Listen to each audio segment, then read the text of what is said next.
Hey, Madeline, are you there? Can you hear me? I can't hear you. So Ross's status has been joining for a couple of minutes now. I don't know if he's having difficulty getting in. I don't have his cell. Are you able to text him maybe? Yeah. Okay.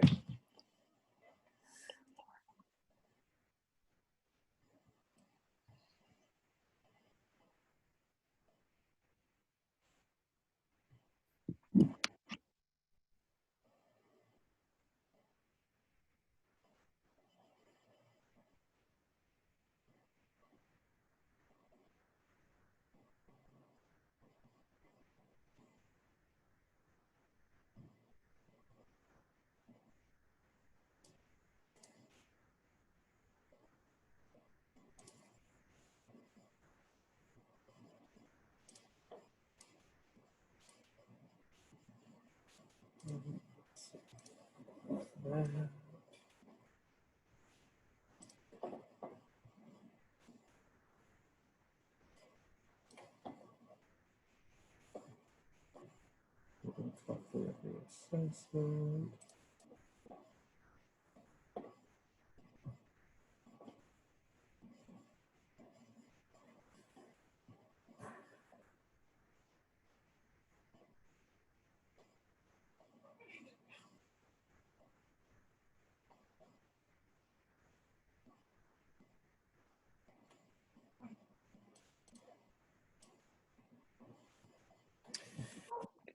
Scott Ross says that he's in the waiting room.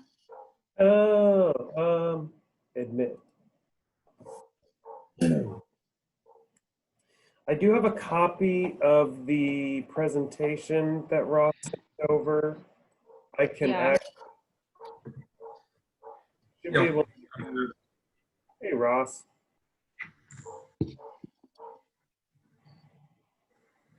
Ross, you there? I'm here. Can you hear me all right? Yep, can hear you just fine. Good. When we get to your presentation, the PowerPoint, do you want to do that PPT or do you want me to? Because at that time I could give you control so that you're able to put that on your screen. Yeah, I think that would probably be easiest if that's possible. Okay.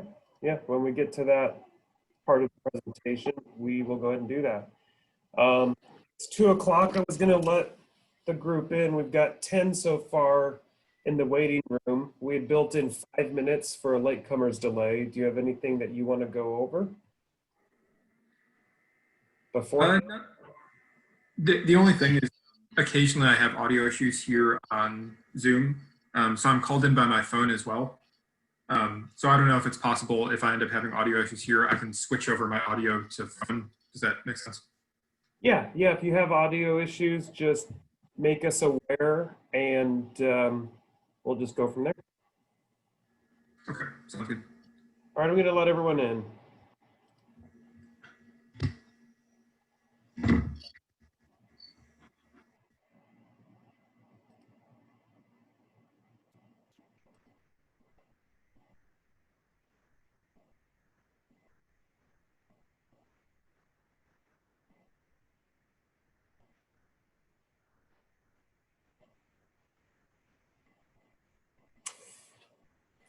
Hello, everyone. Thank you for joining. We've got a few individuals who are still signing into the call. We're going to give it just a few minutes before we get started. You may notice that you've been muted. When we get to the point in the presentation where we will be accepting questions and looking for your feedback and your input, we'll go ahead and unmute the group to allow for all of the participants to ask their questions or make their comments.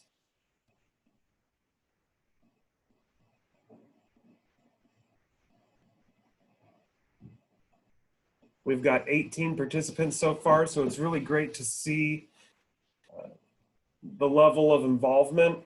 Hopefully we get a few more before we get started.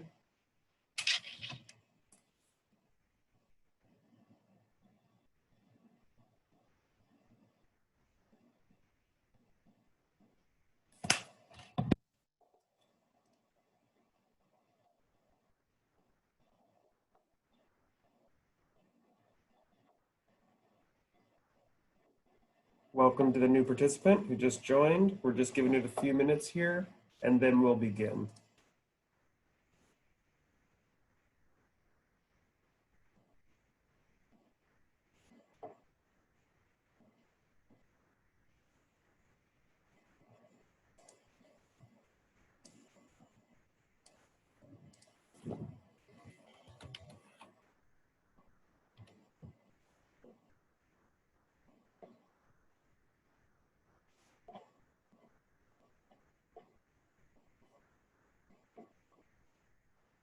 Welcome, Lindsay. Hello.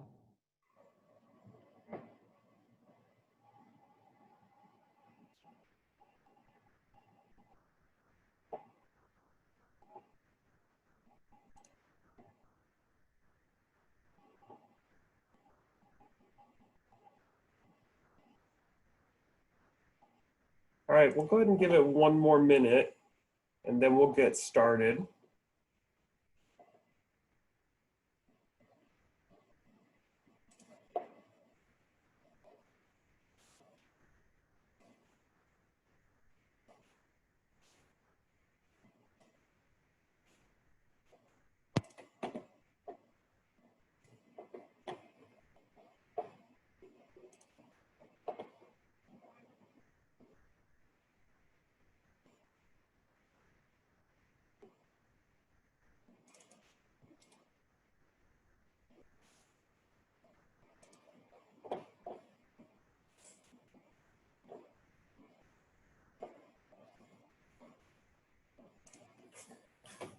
Okay, let's go ahead and begin. I'm going to share my screen here, everyone, and then we'll get through some introductions.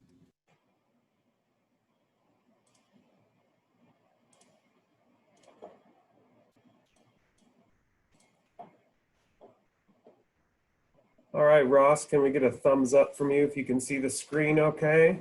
Great, perfect. So everyone, my name is Scott Adair, and I appreciate you joining today's call. I'm the Economic Development Director for the County of Humboldt, and today's topic is regarding the county's Cannabis Marketing Assessment.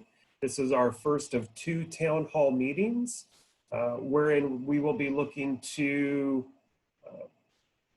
receive input and collect feedback from the community on our recently completed Cannabis Marketing Assessment. If you're not familiar with Project Trellis, we'll go into that in a little bit more detail, but just some housekeeping items. I'll just go over the agenda with you for our call today. We're going to do just a brief introduction after this welcome, and I will pass it over to our panelist, the Humboldt County Growers Alliance, Ross Gordon, to make an introduction to their organization. And then we'll get into a bit of an overview of the Trellis program in general, followed by a PowerPoint presentation of the assessment. After that presentation, which will last about 25 minutes, we'll open it up for Q&A and make the panelists available for any questions that you may have, or myself of the county. And then we'll be looking to collect your feedback and your comments with regards to the program. The Cannabis Marketing Assessment, if you have or have not read it yet, it's a critical and integral part of the county's Project Trellis program. And the reason why we're hosting these town hall meetings is to ensure that the program continues to be shaped and informed and influenced by the stakeholders who are impacted on, at some level or some degree by the cannabis marketing efforts as led by the county. And I'm going to turn it over at this time to Ross and let Ross do an introduction. And then once Ross is finished with his introduction, I'll pick it back up and we'll review Project Trellis in a little bit more detail. So Ross, over to you. Thank you, Scott. Hello, everyone. My name is Ross Gordon. I'm Policy Director with Humboldt County Growers Alliance. We're a trade association representing the cannabis industry here in Humboldt County. We have about nearly 300 members who are licensed plant touching members here in Humboldt County. And our mission is education, advocacy, and public relations related to the cannabis industry here in Humboldt County. So the county had contracted with us to perform this marketing assessment to basically research and draw lessons that can inform a Humboldt County collective marketing program. And I'm excited to share that with you today.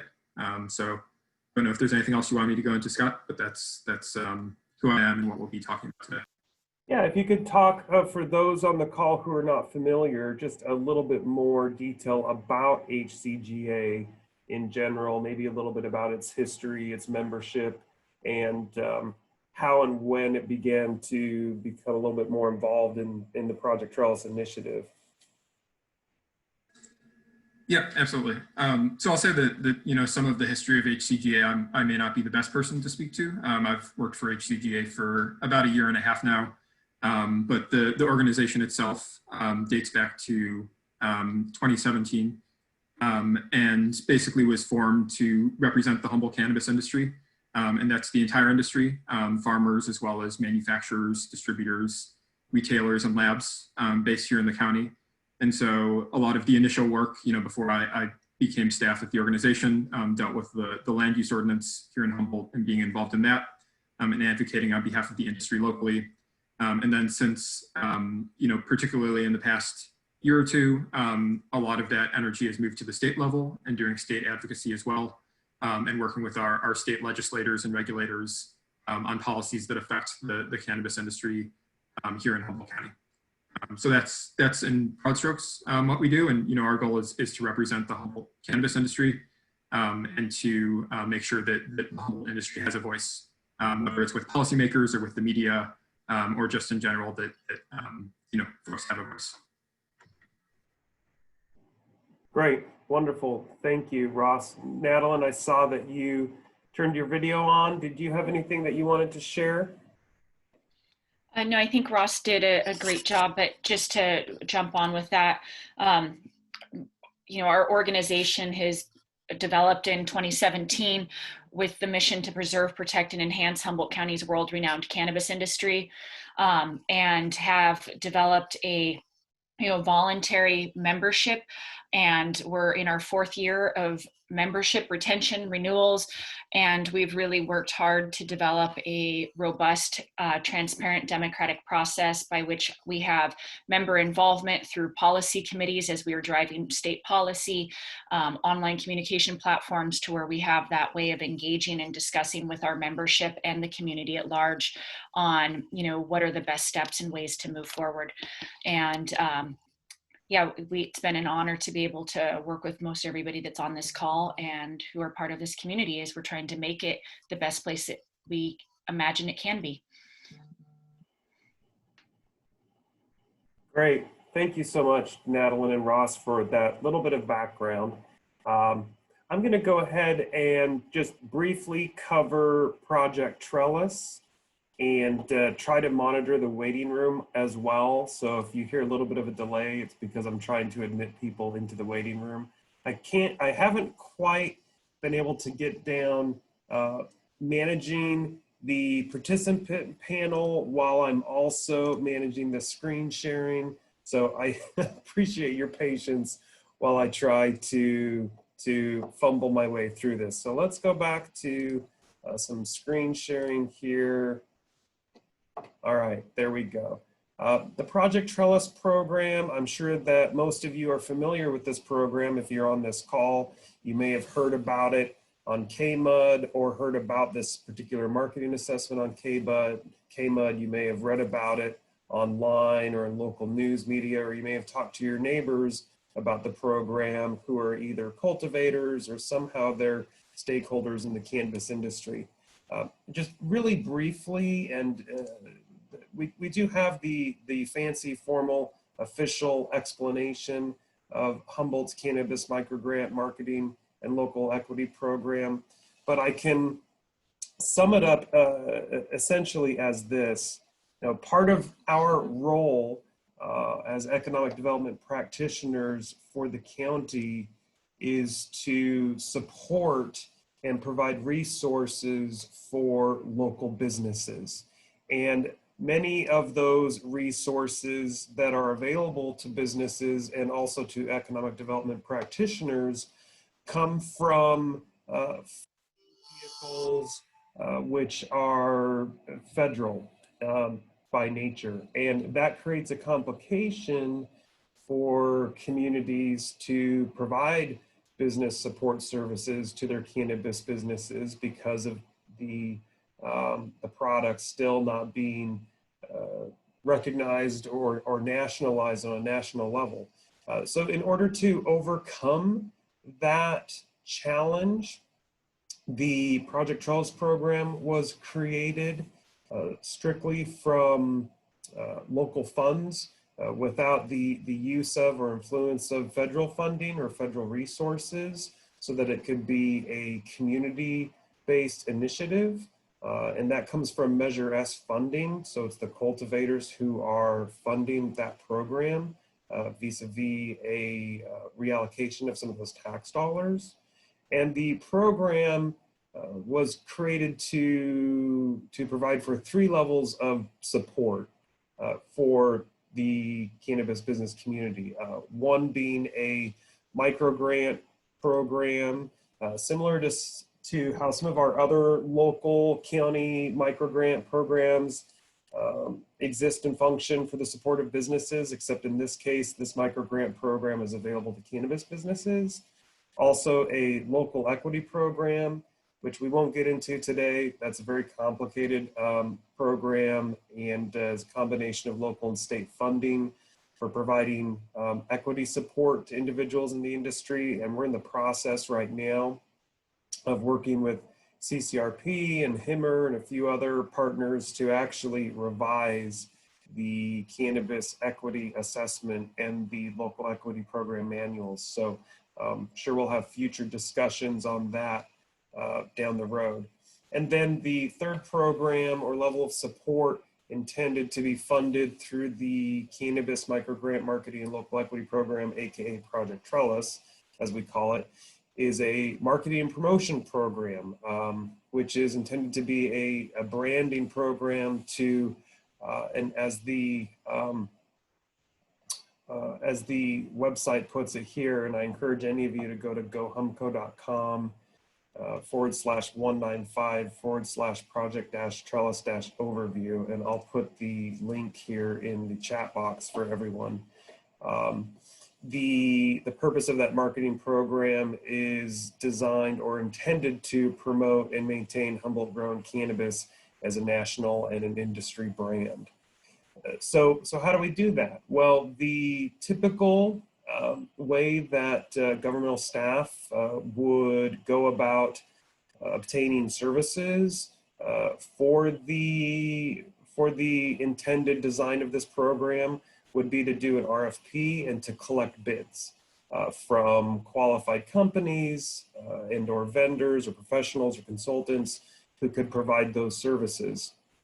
And that's what we did initially, perhaps a little too soon in our excitement and enthusiasm to move the program along quickly. We issued an RFP and collected wonderful, I guess, array of diverse ideas and opinions from dozens of professional marketing companies and consultants who each had their own ideas or perspectives for how Humboldt County could grow its identity throughout the nation and throughout the globe as a reputable cannabis brand. And when we did that, it became evidence throughout the process that we were lacking, prior to having issued the RFP, a uniform, consistent data set that all of the bidders and all of the vendors could use as a framework or as a baseline structure, if you will. The way that I like to, the analogy that I like to use is that we issued an RFP for contractors to give us bids for building a house, but we hadn't provided them with architectural designs or renderings yet.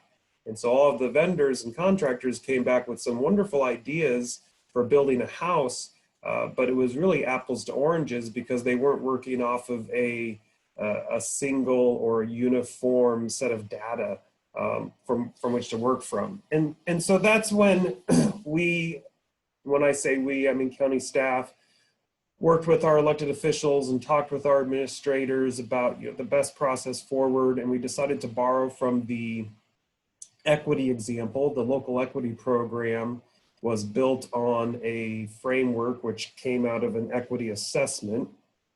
And we decided to commission a marketing assessment, something that could be the data set or the baseline fundamental information that any contractor could use coming into an RFP scenario to bid to, one, understand Humboldt County's background and current circumstances surrounding cannabis and the cannabis industry, and then two, to use that consistent information to be able to provide a bid, if you will, or recommendations for what promoting and marketing and branding Humboldt County as a national cannabis brand means.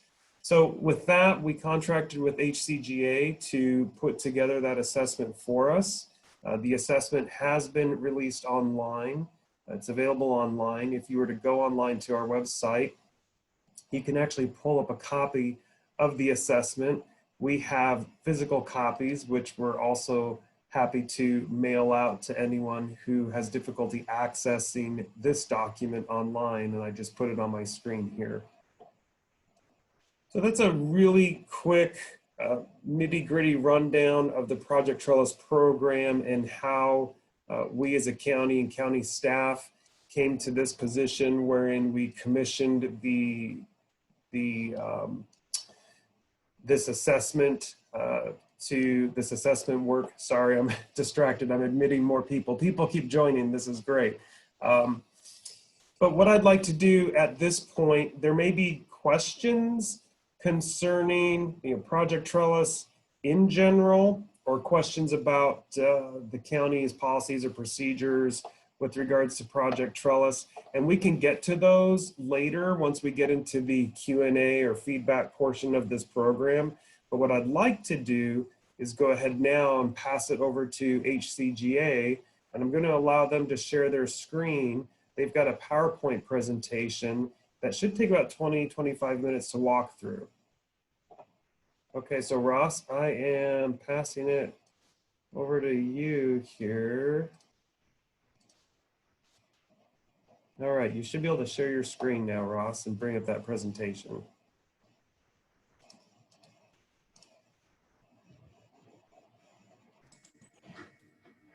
Okay, thank you, Scott. Does it seem like it's up now? Can folks see it? It's up there.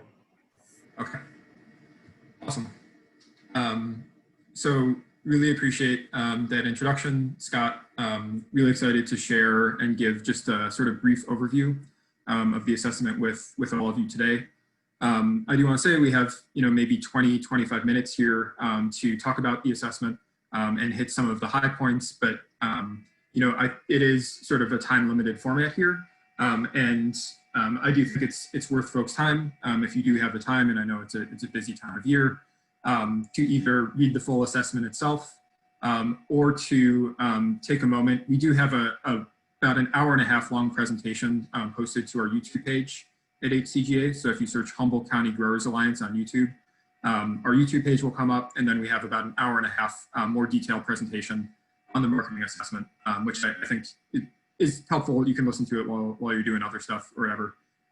So would encourage folks to go check that out for a more detailed breakdown. And I also, just want to emphasize out front that really what we tried to accomplish in this assessment is really sort of a research paper and creating a framework. And one of the main findings in this assessment, and something that we'll talk about more throughout this presentation, is that building a regional brand identity and a marketing program is really, in many cases, like a multi-generational project. And it's something which happens over a long period of time and requires a lot of sustained input from the stakeholders and a lot of decisions to be made over and over and again for many years. And so the point of this assessment is definitely not to answer every question. It's not to lay out a plan or to create a marketing program itself. It's really more to create a set of considerations and ideas and learning from and drawing on the experiences of different regions that have attempted similar programs.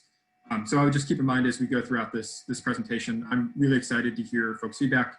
I'm really grateful that so many people were able to join today, that this is really the start of a process to start to think about what we want the Humboldt cannabis industry to look like and what we want Humboldt cannabis marketing to look like.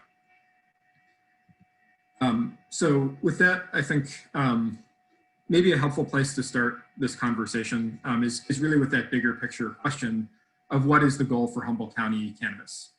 And I know for me, I'm not somebody who comes from a marketing background, and I think my first thought when I think about marketing tends to be commercials or advertising. And one thing that I really learned, and I think we at HCGA really learned writing this assessment, was that especially when you're talking about the marketing of a craft agricultural product, which is tied specifically to a region, it's about a lot more than just that. And it really touches on the vision that as a community and as a region, you want to put forward into the world. So really, I think the question that informs this marketing assessment for us is, I think, the same question that has informed almost every conversation about legalization that I've been a part of here in Humboldt and among legacy cultivators, which is, what do we want legalization to look like? And people have different ideas about that, but I think there's a core set of values and principles which seem pretty widely agreed on. That legalization is successful if it includes the greatest number of thousands of small and independent businesses. If there's fair value returned to producers, that farmers and other producers are receiving fair value for their product. The production is environmentally sustainable and is regenerative. That we're able to end the stigmatization and criminalization of cannabis. That the businesses that produce cannabis and that sell cannabis should be really based and grounded in their communities, should be a part of community institutions, should care about their community and the long-term health of their community. And that on the consumer side, all of this is recognized, is understood, that the consumer is valuing these craft products that are produced in places like Humboldt, that they understand how things were produced and that they see the unique craft and quality of Humboldt cannabis and are willing to value that, and that drives the decisions that they make when they're going to a dispensary. So on the flip side of that sort of grand vision, there's also always been a threat, which has, in my experience, always been a part of these conversations as well.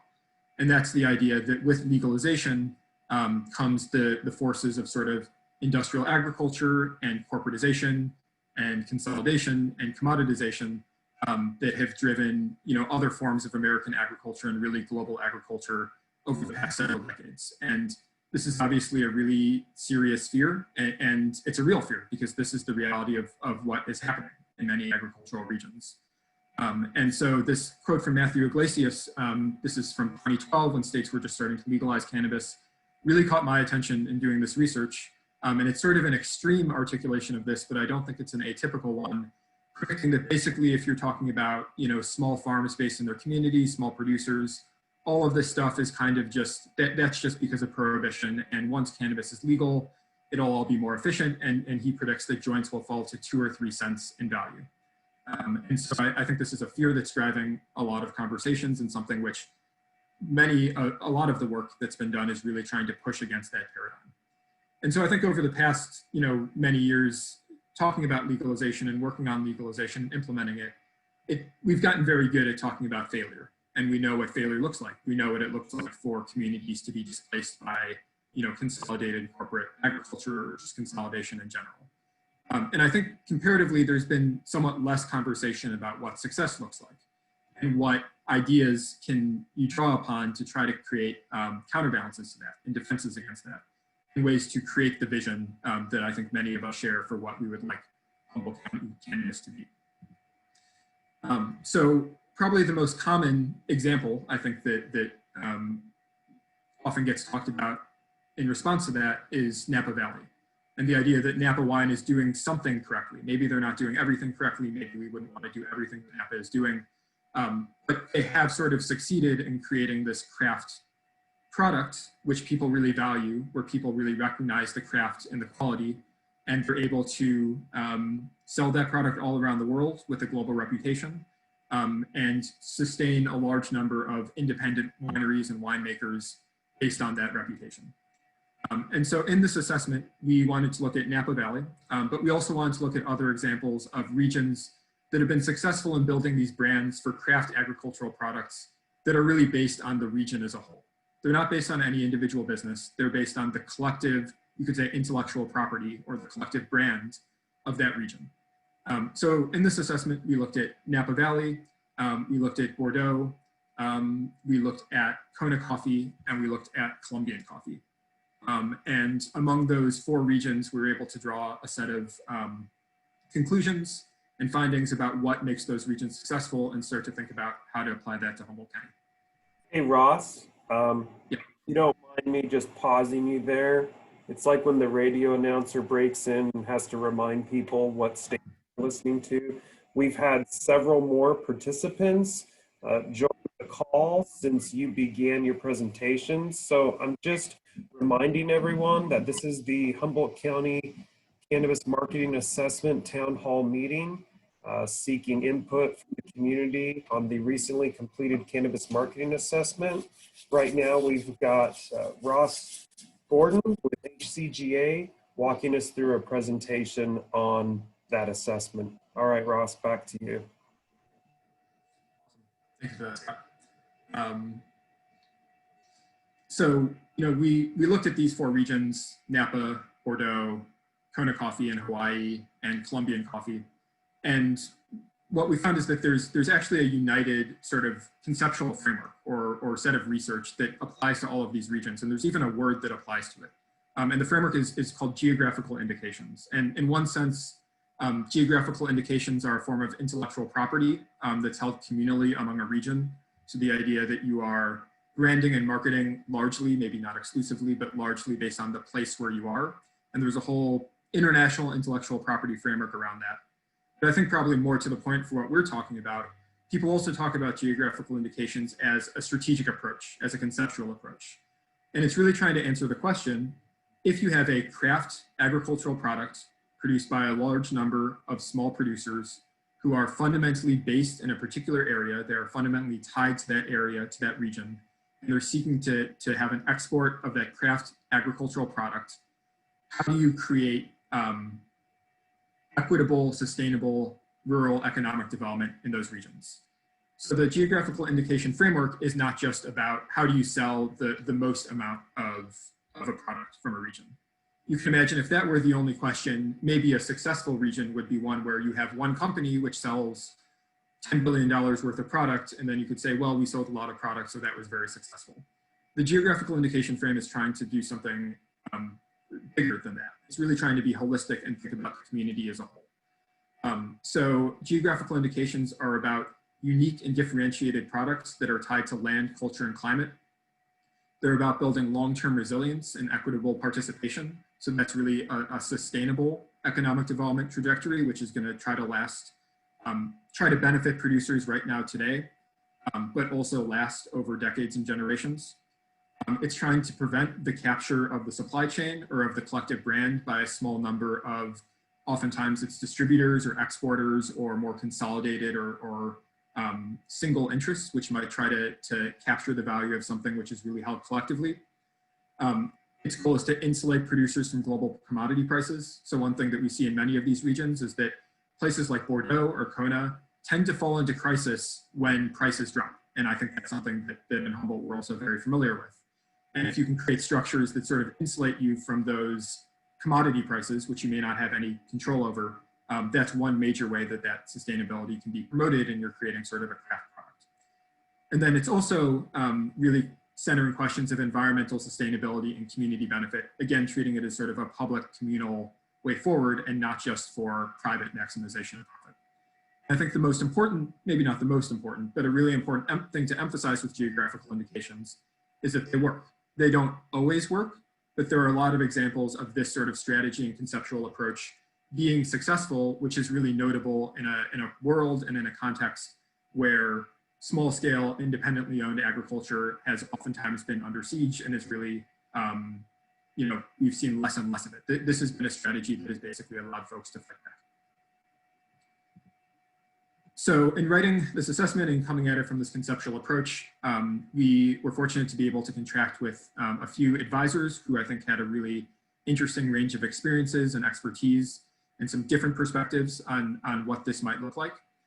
So coming from both kind of a global and a local perspective. So one person we contracted with was Massimo Vittori, who is Managing Director of Origin, which is an international organization. It's based in Geneva, Switzerland. And their whole project and goal is to advocate for and educate folks on and help in the development of these forms of geographical indications. So they work with geographical indications all around the world, helping them to develop their collective strategies and their organizational structures and help them provide a path forward, while at the same time advocating with policymakers to protect and enhance those structures. We also contracted with Cameron King, a little bit closer to home. He's the former executive director of the Lodi Wine Grape Commission, and also just in general, somebody who's really knowledgeable about these types of projects and has a lot of experience. And he was able to bring a great blend of sort of local knowledge here in California about practically what things look like, and also very specific knowledge from the wine industry and what is it that wine was able to do to really, in America, have a position of leadership within this idea of origin-based products. And then finally, we contracted with Janine Coleman, who many of you may know, who is the executive director of Origins Council, and also co-founder of Mendocino Appellations Project, also a former cannabis farmer based in Mendocino County, who has really bridged the gap between that experience while at the same time organizing and doing a lot of research and advocacy over many years now on this idea of how do you promote origin-based products and really pushing forward that conversation, whether it's appellations or policy advocacy or organizing and bringing together legacy cannabis producing regions. So I think we were really glad to be able to bring on this range of advisors because they provided that range of perspective from global to local. So maybe to jump like way forward into the conclusion of all of this, this is kind of all of the detail which we will not have time to get into today, but which I would encourage folks to either read the assessment to get more into, or to check out the video on our YouTube page to get more detail on. And when we looked at each of these 4 regions, we really found that there were a lot of commonalities in terms of approach, in terms of strategic considerations that each of these regions needed to deal with. So what I would maybe draw folks' attention to on the slide is the left-hand side of the slide, which I think sort of underlines that all of these regions and regional branding projects are dealing with a common set of problems, right? They're all thinking about how do you manage that project? What organization manages it? How are decisions made? They're all thinking about quality control. They're all thinking about industry-facing marketing. They're all thinking about tourism. They're all thinking about what's the relationship with different appellations. And so I think really in the remainder of this presentation, what I really want to focus on is what are those commonalities and what are the lessons that we can draw from looking at these different regions that have had at least some degree of success and sometimes a great deal of success in building a craft agricultural export-oriented market. So there were 8 things that we found in this assessment are really things that geographical indications have in common. And those 8 things are strong organizational structures, equitable participation, effective legal protection, which often means protection of intellectual property, strong market partnerships, grading and quality control, collective data collection and research efforts, promotion of environmental sustainability, and integration with public policy expertise. And in the maybe 10 minutes we have left here, just want to go through each of these and talk a little bit about what the main lessons are and what this might mean for Humboldt County. So I think the first 2 of these principles, strong organizational structures and equitable participation, are very much connected to each other. It's hard to disentangle the 2. One thing that we saw looking at these regions, and Kona is a little bit of an example, a counterexample, but if you look at Bordeaux, Napa, or Colombian coffee, all of these regions, the collective marketing efforts, as well as the sort of general representation of the industry, these are 100-year institutions. So these are institutions founded in the 1920s. In the case of Bordeaux, the CIVD was founded at that point, or in the 40s. In the case of Napa, which have managed those collective projects over a long period of time. So these are really long-term resilient institutions. And they're built to last, and there are certain commonalities we found of organizations that are built to last. Organizations that are built to last are representative. They include stakeholders within the community. If you don't do that, then there's going to be a lot of, if you can't pull people together, then you don't really have a resilient organization. One structure that we found is actually a really common structure is that sometimes you have multi-tiered structures to really make these organizations as strong as possible. So for example, in Bordeaux, the CIVB is a trade association that represents both winemakers and wine distributors. And it covers the entire region of Bordeaux, the CIVB does. There's about 7,000 winemakers in Bordeaux. And they're working on one hand with the French government. They have a very close partnership with the French government. And then on the other hand, they have a very strong relationship with 57 sub-appellations that are spread throughout Bordeaux. And those sub-appellations are represented by organizations called syndicats, and those organizations are only composed of farmers. Whereas the CIVB, that's Bordeaux-wide, is composed of both farmers and distributors.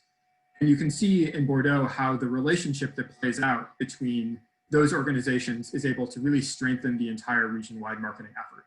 Because you have that level of cooperation, and there are certain things that Bordeaux as a whole and the CIVB might be really well equipped to do. Whereas there might be other things that those smaller sub-regional organizations of farmers might be well equipped to do. And that strengthens the entire organization. And part of strong organizational structures is also capacity. So it's the capacity to implement the marketing strategies we'll talk a little bit more about in a moment, strategies for differentiation, IP protection, and promotion. So when you have this kind of base of well-organized that has capacity, that's what tends to give these organizations power over the long term. And equitable participation in decision-making is a really enormous part of this. And really it comes down to the stakeholders, which in this case is basically the industry, and we can talk more about who the stakeholders are. I think that's an important conversation, but really need to be driving the decisions and need to be represented as part of the decision-making. And that's really important from a few different perspectives. One perspective is the strength of the organization itself. If there's not equitable decision-making and participation, is not going to be a strong organization. It's important to this question of who benefits from the marketing efforts. You could easily imagine marketing efforts that favor big over small, or that favor distributors over farmers, or that favor branded companies over non-branded companies. If there's not equitable participation, it's really hard to make those decisions in a way that is really going to benefit the region as a whole. And the worst case scenario, and one that we do see play out in some regions, again, is that a small number of private interests will capture really the value and the marketing efforts of the region as a whole, and the benefits don't then flow back to the community. One question that I think is important to look at in the context of Humboldt County is, as Scott mentioned, Measure S is currently paid into only by cultivators. And we do make a recommendation in this assessment that we think ideally this marketing program would have participation from the entirety of the industry in Humboldt County. But because right now the program is only paid into by cultivators, that does create questions that I think need to be thought about and dealt with, which is, who is this marketing program for? Are people paying in fairly and equitably for what the marketing is ultimately receiving? And how do we make sure that a marketing program is actually equitable and representative of all of the folks here in the community and the industry who it is being established and operated for? A third thing that we found is really common among different regional branding initiatives and geographical indications is IP protection. And this is something I think seems technical or can be easy to forget, but it is really important because ultimately if you can't protect, let's say, the Humboldt County name, if people can fraudulently use that name, or if either because they're legally allowed to fraudulently use it or because they're using it illegally but nobody is stopping them, that obviously as Humboldt businesses, we lose value because of that. But then also at the same time, sort of the value of the brand ends up being diluted, right? The brand itself doesn't have value because there's sub-quality product out there that's using the Humboldt name. And so IP protection tends to be a really major aspect of these programs, and it deals with the question of policy. How do you protect that? I think we have a really good system here at the state level in California, but if we're talking about national and international markets, that's a whole nother story about how do you protect the Humboldt County name? And then on the other hand, how do you enforce and how do you go after folks as a region who are maybe fraudulently using the name? And just briefly as an example of what can happen if that is something that is not done successfully, Kona Coffee is an example of where this can sometimes go wrong. So there's a law in Hawaii that says that if your coffee contains as little as 10% Kona coffee, meaning you can have 10% Kona and maybe 90%, South American coffee or whatever, that product can be labeled as a Kona coffee blend. And it's an enormous headache for the Kona coffee farmers because it means they can't control the labeling and the quality of their products. And so you can go into a gas station and you can see Kona blend, Kona Monster energy drinks, right? Because they haven't had a legal structure and an enforcement structure that's able to protect that name. And it's so important because as many resources as you put into building a regional brand identity, if you can't protect that name, ultimately you have nothing to hold on to. The fourth really important aspect of these regional branding and marketing initiatives is strong market partnerships. And I think this really speaks to the question that marketing is not just advertising. It is not just, say, billboards, but that really, and some regions do this, like Bordeaux does this and Colombia does this, and those are larger geographical indications that have more resources. There's 500,000 coffee farmers in Colombia. But especially the less resourced regions rely a lot on market partnerships with distributors and with retailers and building partnerships based on tourism and in the press, and really trying to find ways to build these connections without going through all the resource intensity of a direct advertising campaign. So I think there's kind of a principle here that we found, which is that for less well-resourced producers or for regions, they tend to depend more on strong market partnerships. So that could be partnerships with distributors, partnerships with retailers, partnerships with tourism, and partners with the press. And better resource producers and better resource regions, a lot of times will try to carry their own brand and engage in direct-to-consumer advertising. So one example of a strong market partnership, which is really successful for regions and goes a long way without necessarily requiring a huge amount of resources, is wine auctions. And this is something that both Bordeaux and Napa do in slightly different ways.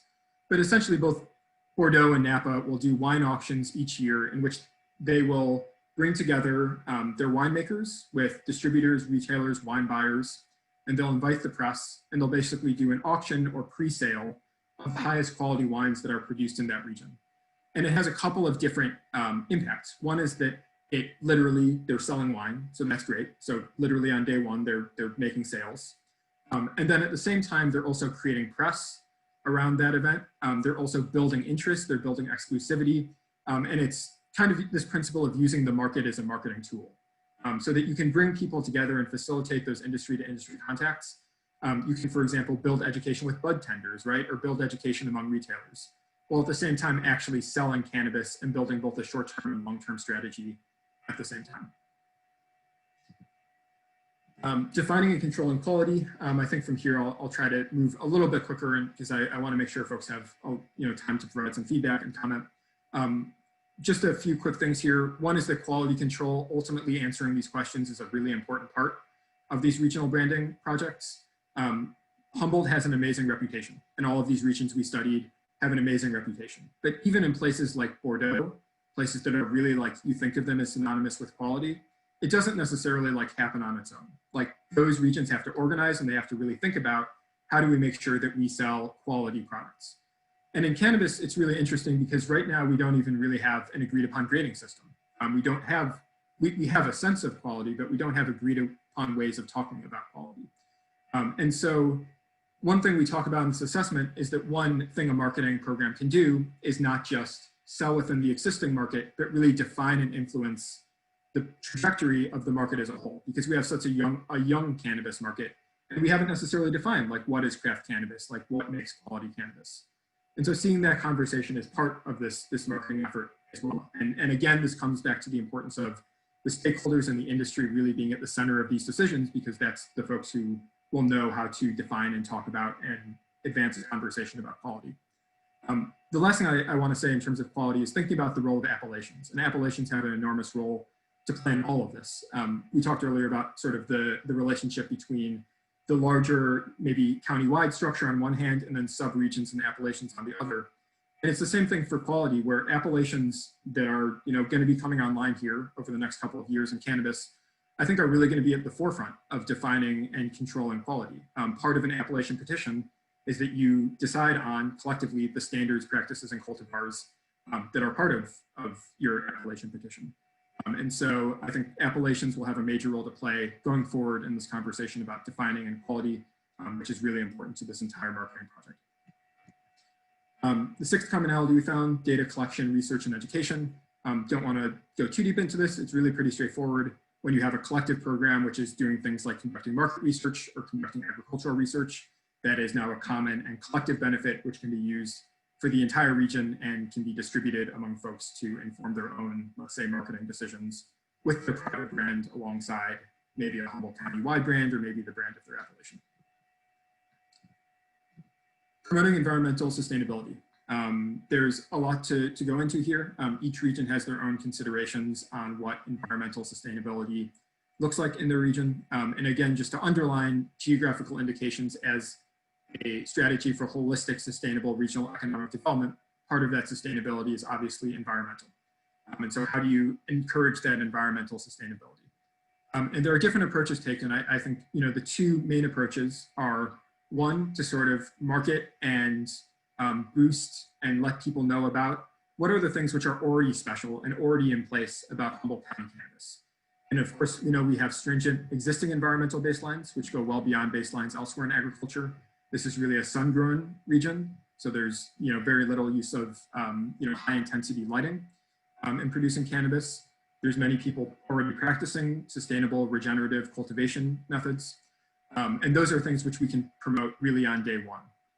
In addition to that, I think there's a really interesting conversation about additional environmental certifications. So if you want to encourage folks to go even farther, and I know many probably folks on this call have looked into environmental certifications, and I would just say there needs to be, in my opinion, and what we find in this assessment, there needs to be careful consideration of the costs and benefits of different certifications, but it is an option for a countywide marketing program to help to boost those certifications. And finally, just thinking about keeping things local, the entire premise of this type of marketing strategy is to keep things in the community. And when you have things in the community locally owned, there's always a greater incentive to promote environmental sustainability. And lastly, public policy is an important part of this conversation as well. One great example would be Napa Valley, where they've really been at the forefront of creating a national appellations program for wine, which is not something that is common in America to see support for origins-based products and support for appellations. Napa has also really been at the forefront of advocating for direct-to-consumer sales. So these types of considerations oftentimes really inform marketing efforts. So thinking about what's that relationship is really important.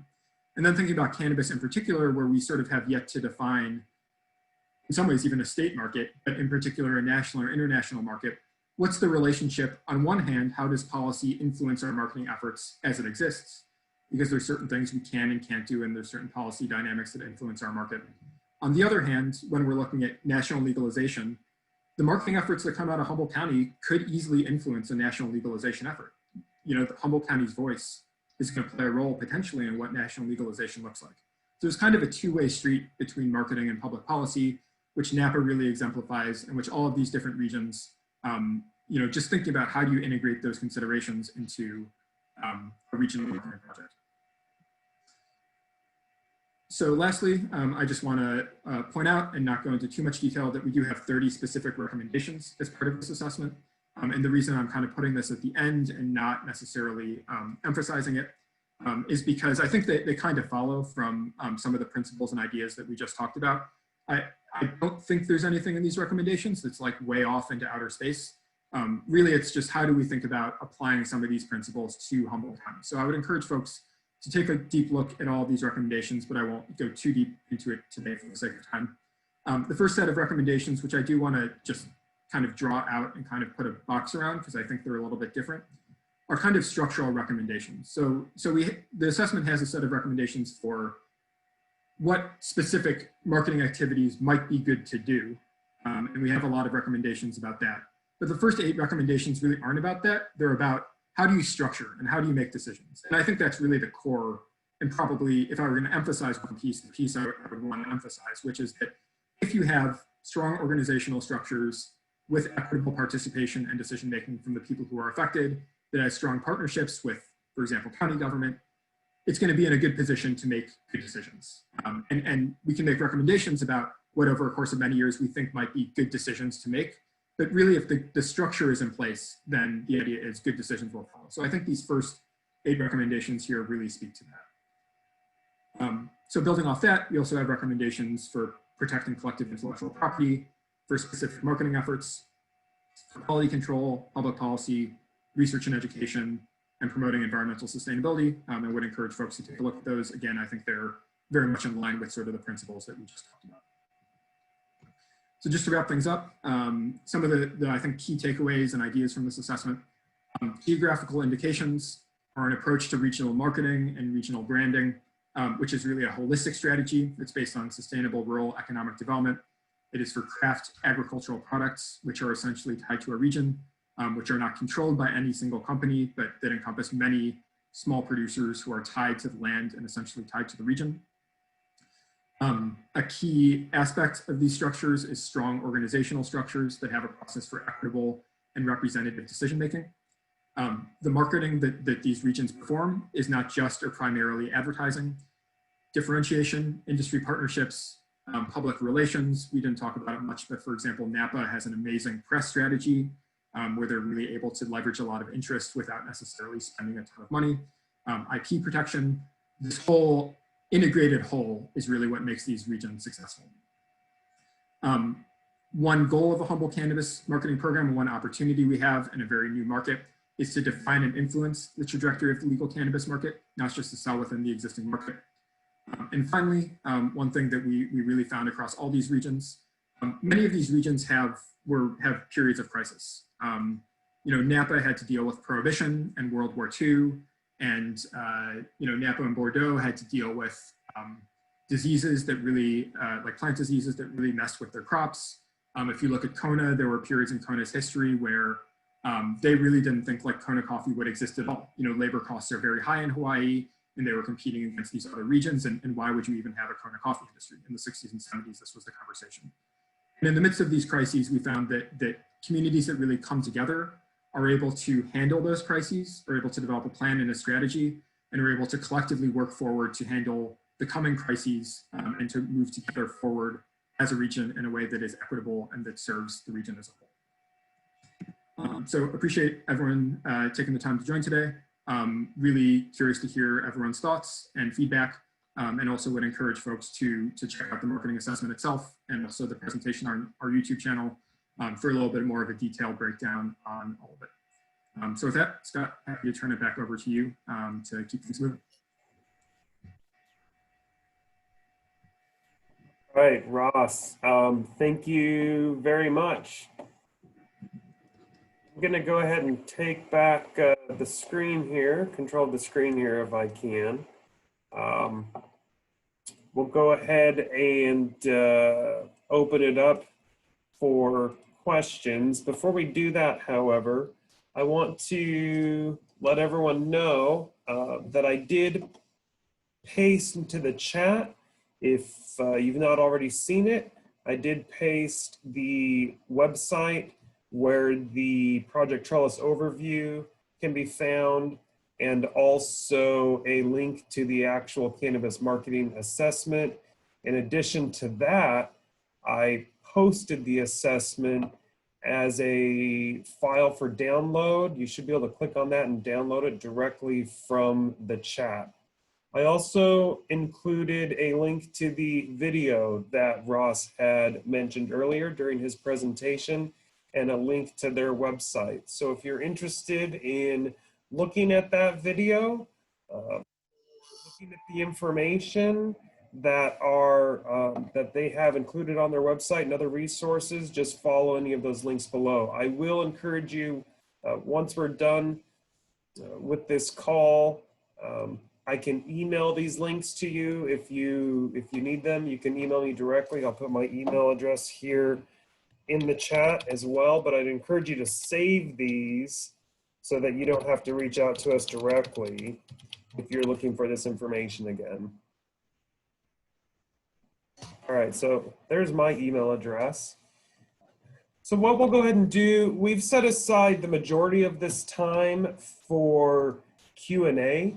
Actually, we originally had a much longer presentation scheduled and a shorter time for Q&A, but we realized that probably likely the reason why all of you are here is because you have something to ask or something to say or some level of input or feedback. And that's really what it is that we're looking to get from the community. So we shortened the presentation, increased the Q&A to 40 minutes. I also am going to take a few minutes at the end just to go over the feedback and comment form, which is also available online in the event that you want to enter in your comments and your input or feedback there. So that said, let's go ahead and move on to questions.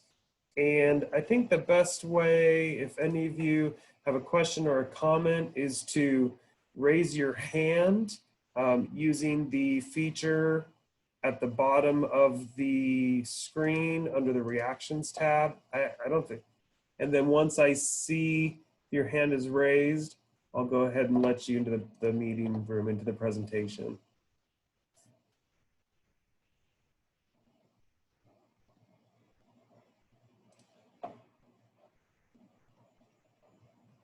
Okay, I've got, looks like Laura Lassiter has raised her hand. So I'm gonna go ahead and attempt to unmute you, Laura. Let's see. Hand.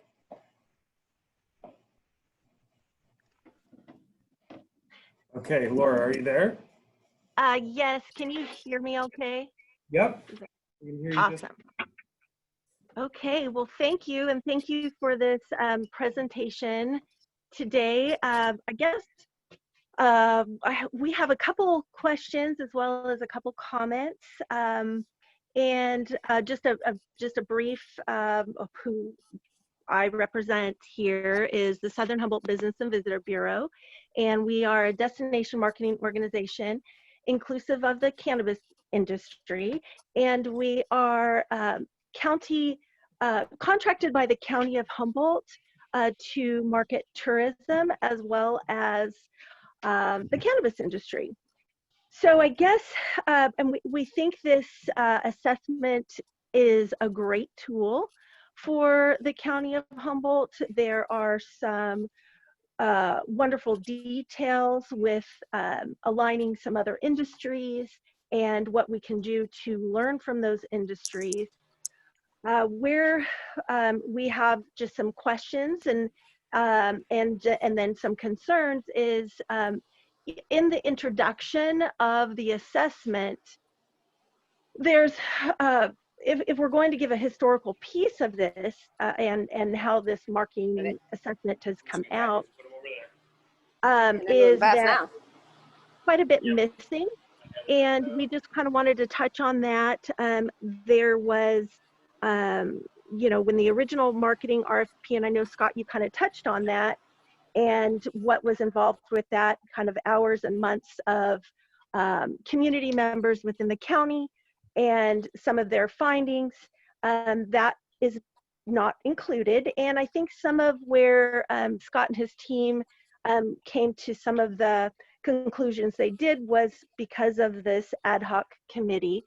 But more importantly too, what we found missing is that our organization has 2 county contracts with the County of Humboldt to specifically market Humboldt cannabis. And those contracts started in 2018 through transient occupancy tax, and then again in 2019 with Project Trellis.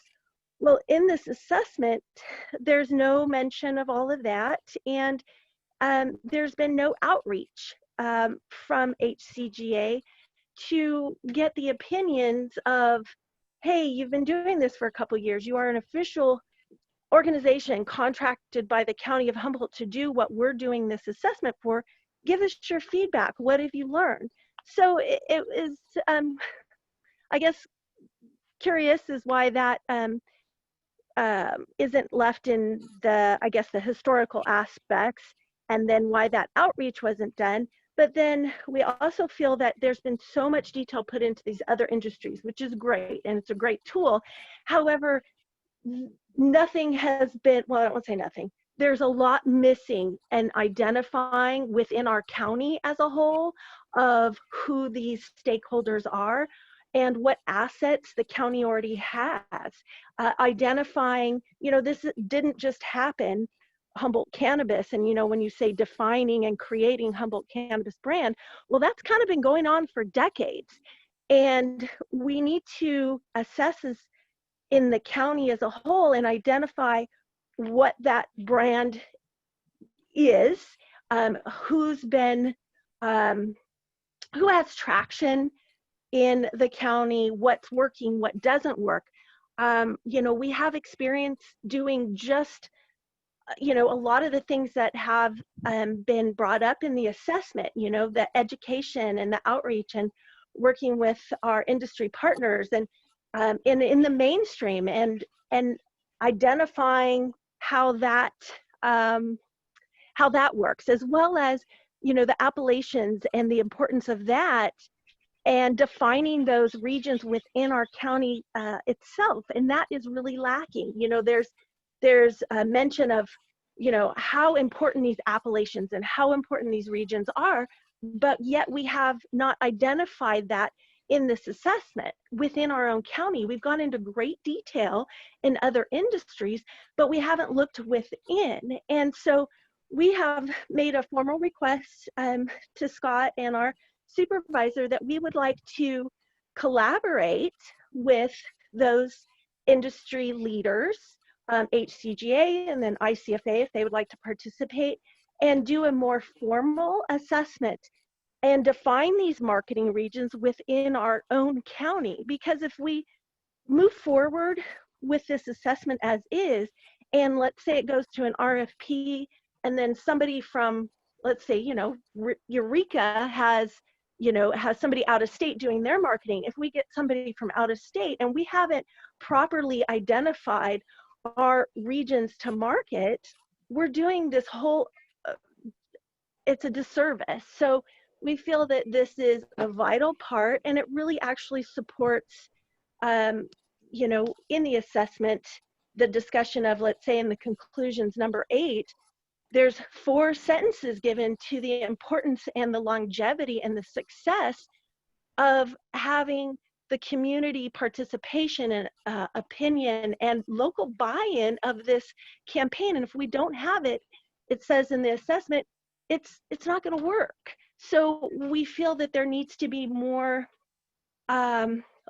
looking within and define these regions that are, as the assessment says, so important.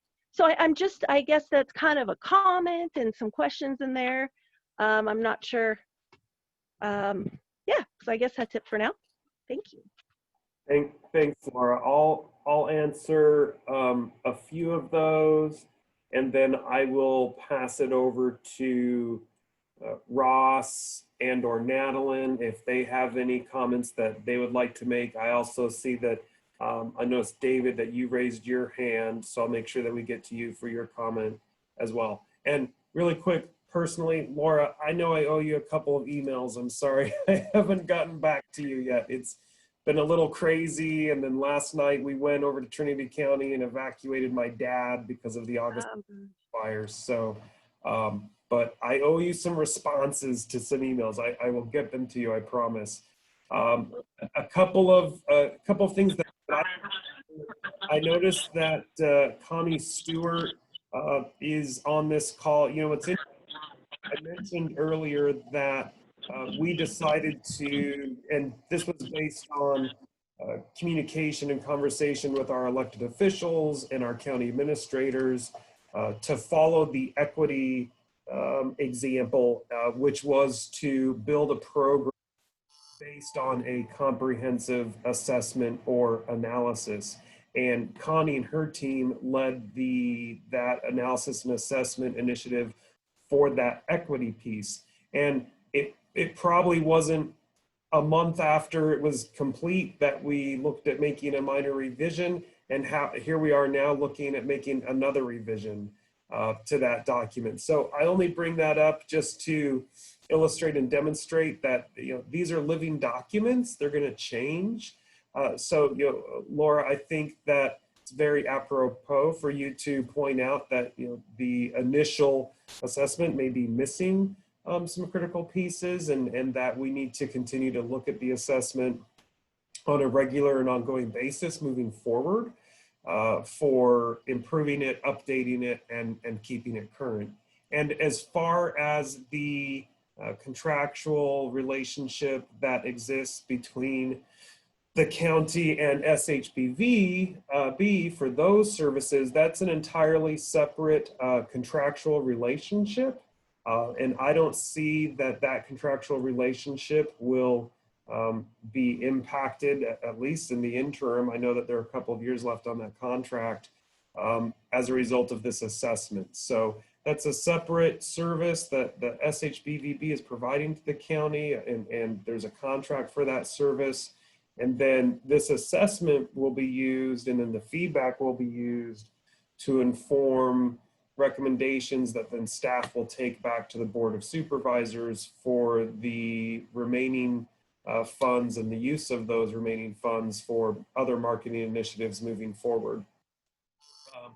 I know you brought up a couple of other things. I don't remember them all. What I'll do though is pass it over to Ross and Natalie, and then if you have other questions, or if we missed or glossed over something, then happy to go back and revisit that. And then Ross and Natalie, when you're done, I think David Dickinson, who's on the call, was next, had his hand up. So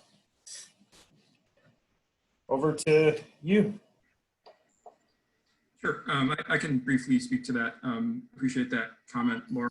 I think one thing, and I mentioned this, I think at the start of the presentation, is really, this is fundamentally sort of a research paper, and this is thinking about a framework, and this is thinking about what are the ingredients of a successful cannabis marketing effort.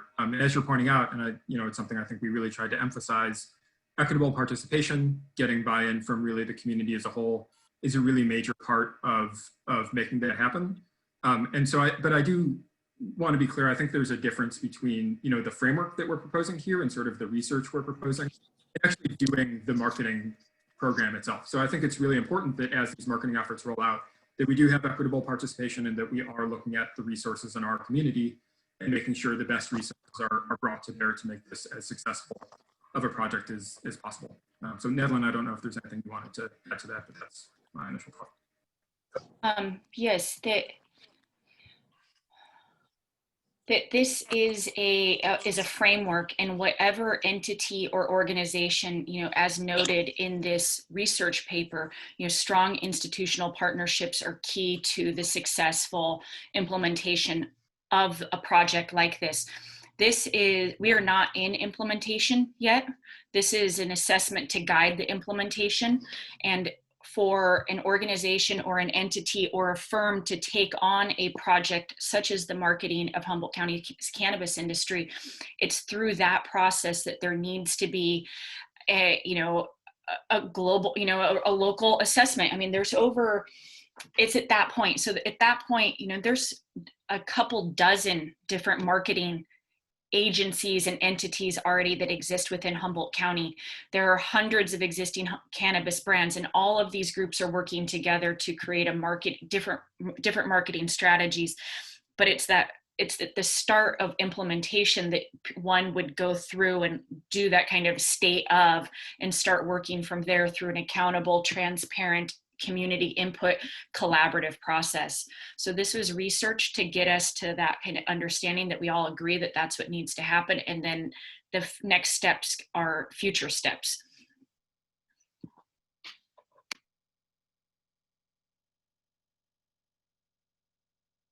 Scott, can I respond to that?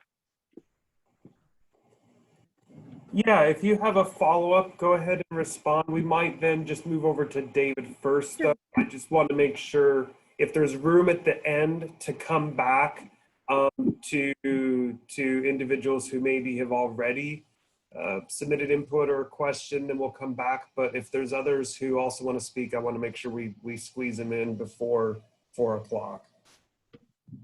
Okay, I guess it is just in a response to that, is that yes, there are numerous brands within Humboldt County marketing themselves, but if you're going to speak on the accuracy in your assessment, and where the Project Trellis funding is coming from than to completely omit an organization that is funded by the county that is funding you to do this or assessment, and to completely omit that is I'm not sure, when then you speak to stakeholders and partnerships, yet that hasn't happened.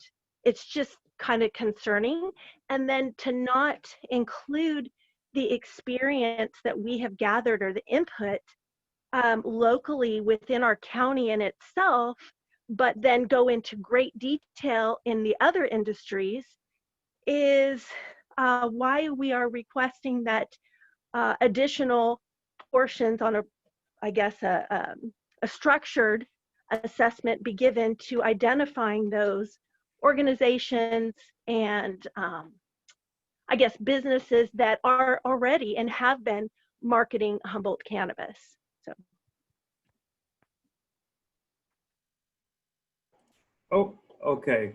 Sorry, I was muted. Thank you, Laura. We have, looks like Raylina had raised her hand, but before Raylina, we're going to go ahead and turn it over to David. Hi, thanks, Scott. I had a question about something you said earlier at the beginning in your introduction. The county, you said that meaning the county issued a request for proposals to a firm or to firms to, I guess what you said was build a house. And I'm kind of curious to know what the outcome of that was. I mean, is that still in process? What's going on with that? Have you hired a firm yet? No, we haven't. And so yes, we issued an RFP, which is a request for proposals, which is essentially just a publication notification to invite contractors and vendors to bid on services for the county. We received dozens of proposals and packets from companies who were interested in obtaining a contract with the county for those services. But as we got partway through the process and we were narrowing it down to a smaller number of contractors who were perhaps the most qualified, or at least who the ad hoc committee thought had the best skill sets or resources to bring to the county, we suspended the process and put the whole process on hold. So I guess the short answer is no, we're not presently under contract with anyone. We've not hired anyone. We did go through a solicitation process to solicit and review packages and proposals from contractors, and we got partway through that process, but then we paused it and then commissioned this assessment to be completed. So going forward, is the county going to continue to drive this effort, or do you know what the plan is? I mean, is the county going to do this, or is maybe another organization going to do this? If it's on hold, what's the proposal at this point? Is it going to restart? Who's going to do it? Yep, very good question. So this is where the process now. We've released the assessment, and we're trying to give the community and the public time to have access to that assessment, so that when we take a recommendation back to the Board of Supervisors, it doesn't happen too quickly. So we generally like the assessment to exist or linger out there, if you will, for a long enough period of time that the community is able to read through it, digest it, and then to comment on it. This town hall meeting is just one opportunity for the public to comment. We'll have another town hall meeting. We also have an online forum, and we've been pushing out some updates via social media. Once we feel like we've had sufficient time to community, then we'll collect all of that feedback and all of the comments, and we'll package it in a staff report. that we'll then take back to the Board of Supervisors. And then the Board of Supervisors will direct staff with regards to how the process will move forward, whether that's restarting the RFP process, or with a new RFP process, or resuming the existing RFP process, or abandoning that altogether and going in an entirely different direction, perhaps either under the direction of the county or under the direction of another agency, or maybe even a committee that could be established. That's all going to be based on feedback that we get from the public. And because we haven't concluded that feedback process yet, it's hard to say what those potential recommendations will be. But once we have concluded that, then we'll take all that back to the Board of Supervisors, and then they'll give the direction as to how to proceed. Okay, well, I mean, I've just scratched the surface of the marketing assessment. It's a very dense document, and it's impressive. But what occurs to me is that, I mean, I wonder whether it might be better for the county, or I mean, maybe you tell me what you think. Do you think it would be better for the county to hire an organization to that? I mean, so that there's something, there's a structure between the county and whoever it is that gets hired this process. Maybe it would be best done by a different organization than the county. Does that make sense? Is that completely out of left field? It makes sense, and that was part of the feedback that we were receiving from the ad hoc committee. The ad hoc committee, they were a temporary committee formed to review and receive and read through and rank the applications that we had received from various companies who wanted to build marketing services. And the feedback that was coming back from that committee was, what's the structure? Who's going to supervise this? Who's going to work with the marketing company and or companies, whether it's one or multiple who are hired? And then what are the standards that they're following? Because everyone kind of had their own different ideas as to, how and what the baseline or the foundation to work from should be. So that will be a recommendation that we'll take back to the Board of Supervisors. Do you want, board, do you want staff to manage this? Do you want to hire a third-party company to manage this? Do you want to form a committee very similar to the Humboldt County Marketing Committee that exists, or board that exists for the Visitors Bureau, which is another entity that has a contract with the county to supervise marketing services. So all of that is potential and possible and up in the air. Okay, and that's fine. It just seems to me that is the question that has to be answered, and the only question that really has to be answered in a way. I mean, do you agree? What I'm going to do, rather than agreeing, I'm going to encourage you to add that as part of your input or your feedback or your commentary that you submit to staff, so that we can compile that. Because if that's a recurring theme, if we hear from, whether it's one person or 10 people, that this is something that the stakeholders in the community is concerned about, then that's going to be weighted heavily when we take those recommendations to the Board of Supervisors. And I will go over the comment form and that feedback process later. But again, this is a process that needs to be driven by the stakeholders, by the community, by the cannabis businesses, and we want to ensure that it reflects that. So I can have my own opinion, and I can lend my expertise and make recommendations just based on my understanding of county policy and processes. But ultimately, we want to make sure that it does reflect whatever the recommendations are that the board approves.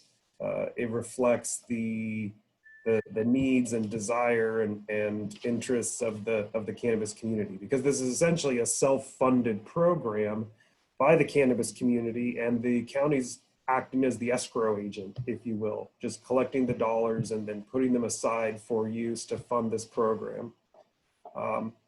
But what I want to do, Raylina's had her hand up for a little bit. And then Riley has had her hand up for a bit, and we've only got, or let's see. Riley, I think I referred to you as a she, but I don't know if you're a she or a he. I apologize for that. And same with Raylina. But Raylina, do you want to go ahead and go first? Sure. I've got some more granular questions for the marketing assessment. When we dive into which first off, I think was a great assessment, and looking at other commodity producers in other regions was a really poignant way to contrast like how we could basically augment future cannabis marketing efforts. So kudos to HCGA and the team. If we dive into recommendation number 20, considering conducting agriculture and consumer research on cannabis quality and grading standards, I was curious to know if private companies would be able to contribute to creating those quality and grading standards, since we do have over 6 years of quantifiable data from testing facilities. I saw that there might be a potential issue if, you know, the Humboldt State College of the Redwoods was conducting research, if we still have a federal prohibition on cannabis. So I was wondering if that would be a conflict of interest to partner with private companies, and whether or not some of that data could be made public in order to drive marketing from scientific aspects that was really based in educational marketing.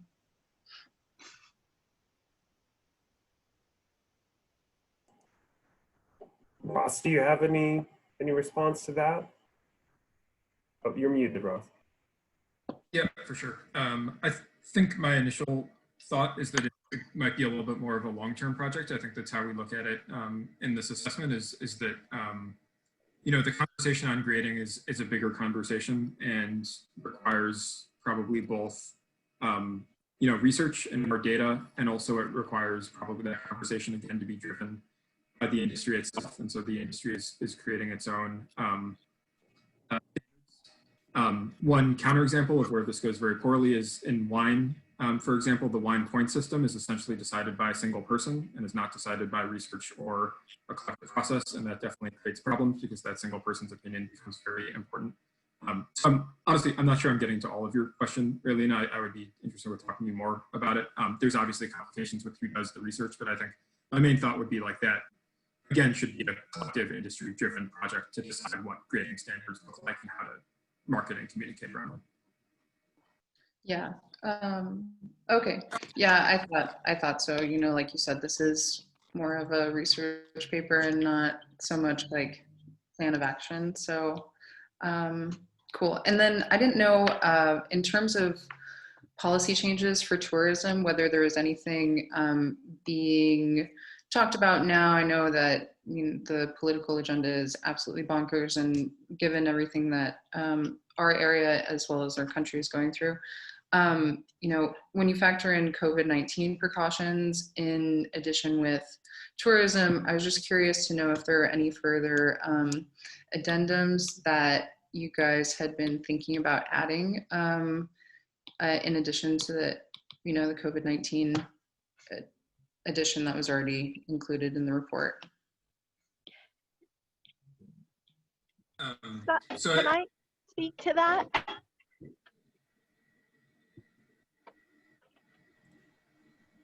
Sorry, Laura. Sure, go ahead. I guess I just wanted to answer that question for you. I currently serve on the California Travel Association Board of Directors, as well as the Cal Travel Cannabis Committee, and there are processes in the works, as well as within our own county. We are within Humboldt County, we are basically at a final step. We've submitted for one of our pilot farms an assessment, I guess, to John Ford to move forward on the first permitted farm tour. And with that, there are COVID precautions taken, and that's completely up to date with county and state recommendations for agricultural tourism. If that answers.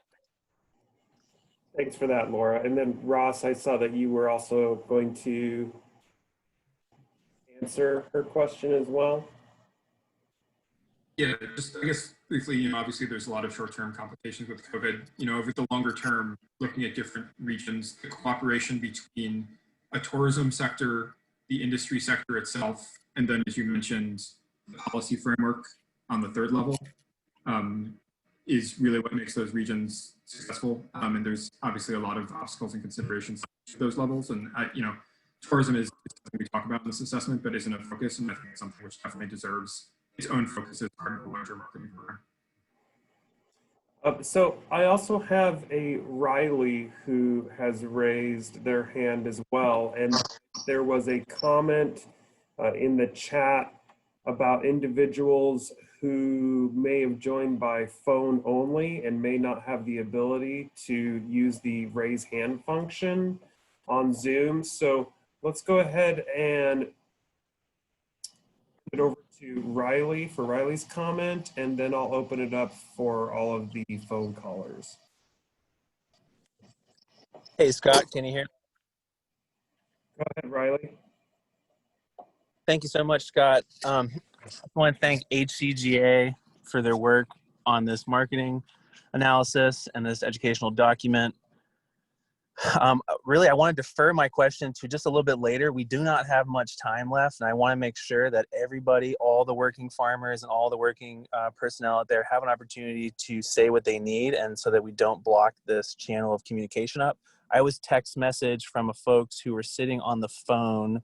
Last number is 5798, and they were hoping to make a comment in reference to one of the first caller's comments. So I was going to take a seat and save my comment and see, Scott, if you could get the 5798 number in line. Thank you. Yeah, I'll go ahead and bring on 5798. I do see that caller here. And then if you want to come back on with your comment, happy to do that. Also, I will just share with everyone, I'm also surprised at how quickly we're going through the time, and there does seem to be quite a few individuals on the call who are interested in commenting. That said, we do have another town hall meeting that is scheduled for this week. And if you feel as though you did not have the time to comment today, you can join the other town hall meeting. That's this Friday at 8 a.m. from 8 to 10. And I can go ahead and put a link for that in the chat box. You can also email staff directly or contact myself directly, the contact information that I included in the chat. And then I am going to review, I'll take the last few minutes of this call to review the online form center where you can submit your comments or concerns or feedback or input directly online. And then we will be taking that and using it to inform the staff recommendations that we'll be taking to the Board of Supervisors. But that said, I'm going to go ahead and move it over to 5798.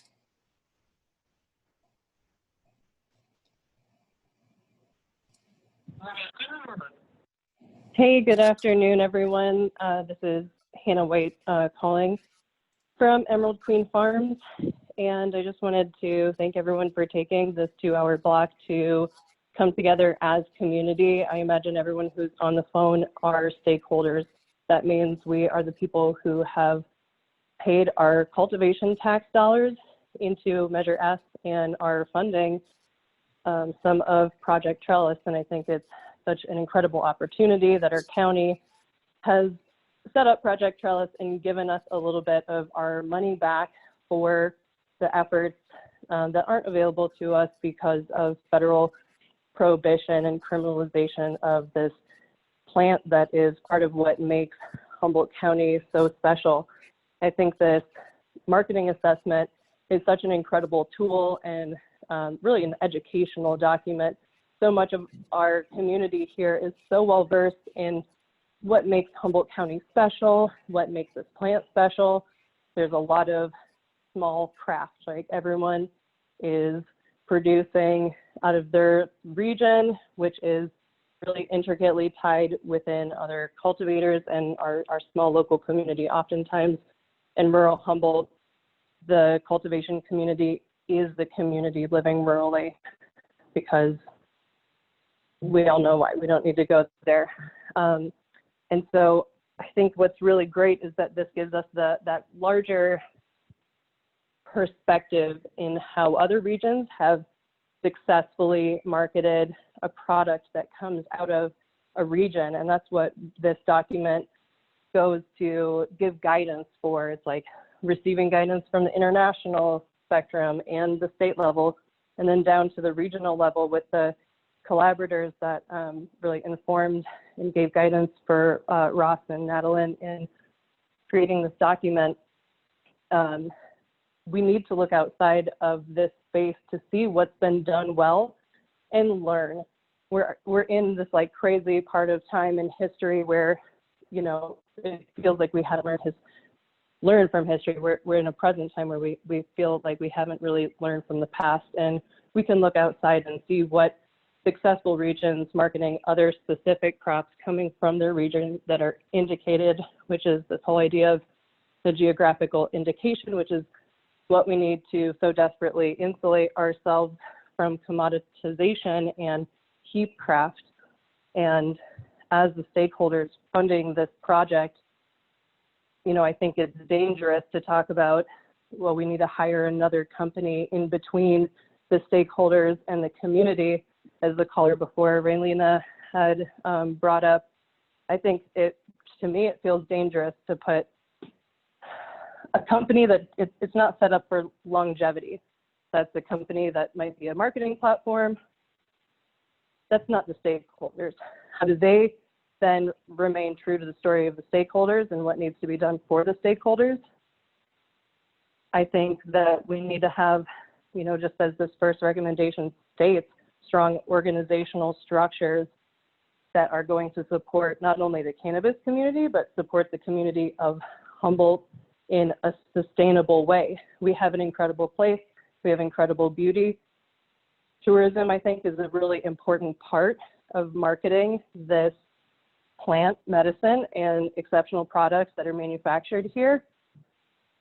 That's a part of it, but we need to insulate ourselves in a way that protects our community from being exploited, that is also going to continue to hold the integrity of what we have that is so special here and market in a way that really serves us, which is also then how do we market this product as an export product? That's what we have here. We have an export product. We want to send it to other places and showcase that this is the premier craft product coming from, this is the heartbeat of cannabis, I think, in North America. You know, we're not talking land race. And yeah, I think it's really important that we use this as an educational document to guide when we do look inwards at what we already have about how we can take the successful parts of other programs and use those to our advantage and our benefit. And I want to speak a little bit to Laura's comment about the SHBVB not, you know, feeling like they were maybe excluded from this document. I just don't think that this document is the appropriate place to include. This isn't an introverted document. This is an extroverted document looking at how we can learn from the outside to direct our actions here. And, you know, I'm grateful that the county didn't actually include a marketing platform to guide what is for the stakeholders to determine what we need to work with our government. And that's really what this is right now. This roundtable is the foundation of setting strong relationships between the government and the stakeholders. And, you know, I think this will be a better funded program when it is funded by all the stakeholders in Humboldt's cannabis industry. So not only cultivators, which are the only taxed entities right now, but also distributors and manufacturers, because we're all going to benefit for marketing together. I love the analogy of using our funds coming in here and that the county is the escrow account. We need to be the authors of how we market ourselves. It's so critical. And right now, SHBBB is getting money actually from the county from Measure X tax money, which is stakeholder, and it's just marketing Southern Humboldt. So my dollars are in the pocket funding that program right now that is marketing, actually not the whole county, isn't including all the stakeholders. So I think that needs to be addressed, because that is, you know, when we have transparency, then we can see, oh, hey, is my dollar being spent well? Because I paid a lot of dollars, and my community paid a lot of dollars. We all did. We all have a right to be seen and heard and represented in this marketing campaign. And I'm so excited to do it with everyone. We have such a great community and county to present to the world. There's already been so much done. We've already done so much work, and this is a long, long play. And like, yeah, can't wait to get to work with this. Thank you. Thanks for your comments. I'm going to go ahead and correct something I put in the chat, which was incorrect. I posted the information for the next town hall meeting, but it was for an old time that we had set for over a week ago. So I corrected it. It's actually this Friday, October 2nd at 8 a.m. That's when the next town hall meeting will be held. And the Zoom link that I included previously, that Zoom link will still work for you. I also included our office phone number and an email address, which is our gohumco@co.humboldt.ca.us. That's the email address. We'll be able to take a few more comments. I know we need to get back to Riley. I still want to open it up to all the phone lines for anyone who maybe doesn't have the ability to raise their hand. Also, we've got Lindsay, who has raised their hand. Want to make sure that we're able to get to Lindsay as well. So let's go ahead and Riley, you had given up your position. So come back and follow up with your original comment. Happy to have you do that.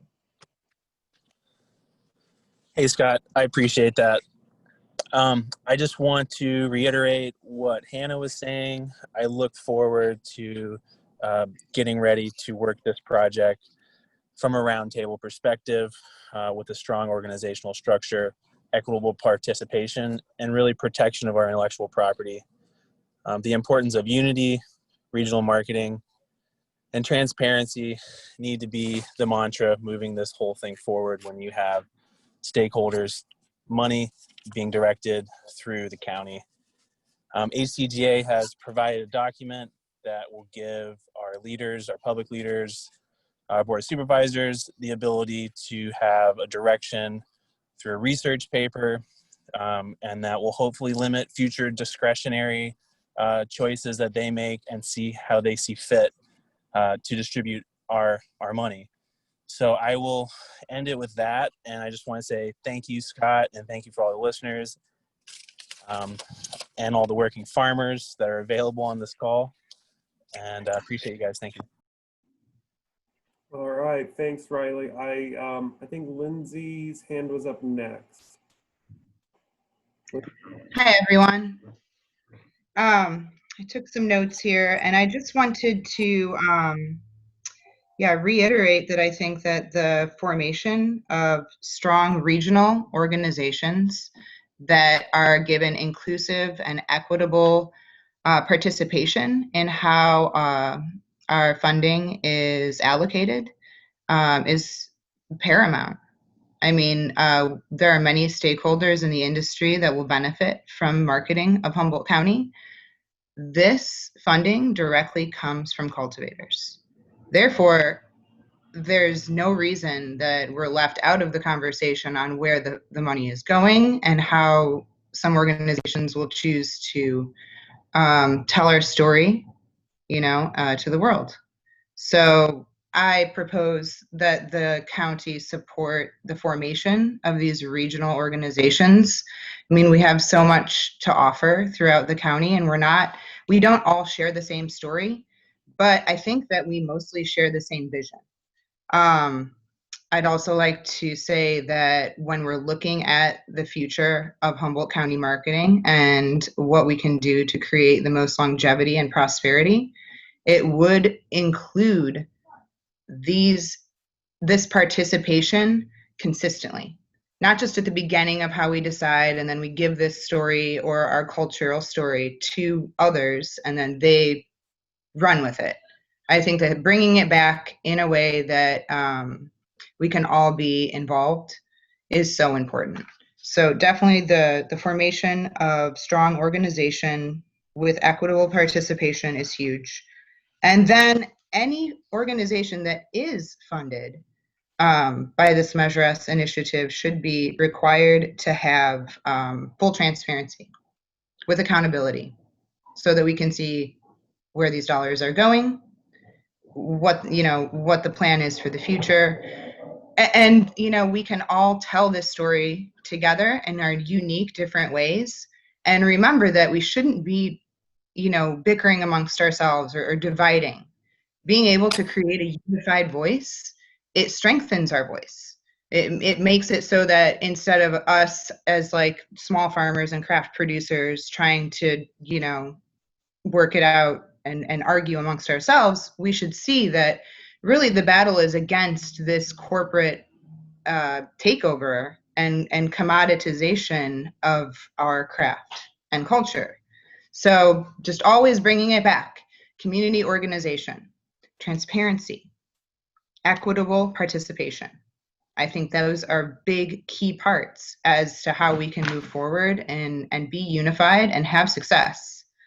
Without that, I think that it's really easy to see one region favored over another, and that creates division, and that doesn't serve anyone.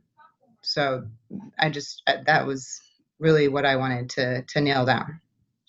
Thanks, Lindsay. I appreciate that. And Laura put in a message in the chat. If you have a chance, please listen to last night's cannabis show on KMUD. If anyone has a link to that and can post it in the chat for everyone, that would be appreciated.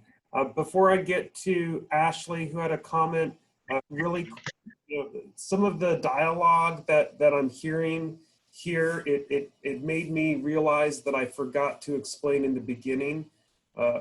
Why do we even have a marketing component to Project Trellis? How did that even come about? And that came about from feedback from all of you.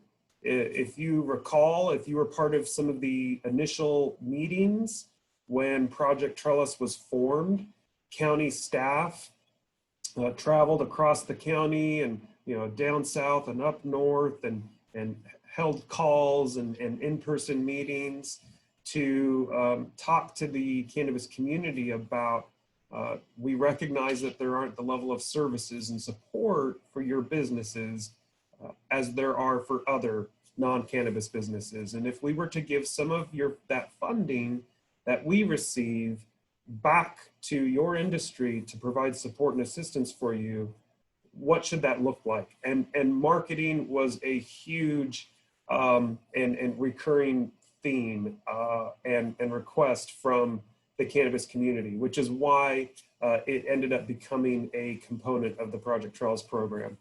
So just like we used those meetings and discussions to shape what Project Trellis would look like, we want to use these meetings and discussions to shape what a successful marketing initiative will look like. And one thing that I'm excited to share with all of you today is that the county made a direct hire and brought onto our team the addition of a new full-time employee to serve as a program specialist for the 3 different components of the Project Trellis program. And whereas before, staff was only able to devote what time that it had in between other projects and other competing priorities and other requests from the Board of Supervisors to Project Trellis.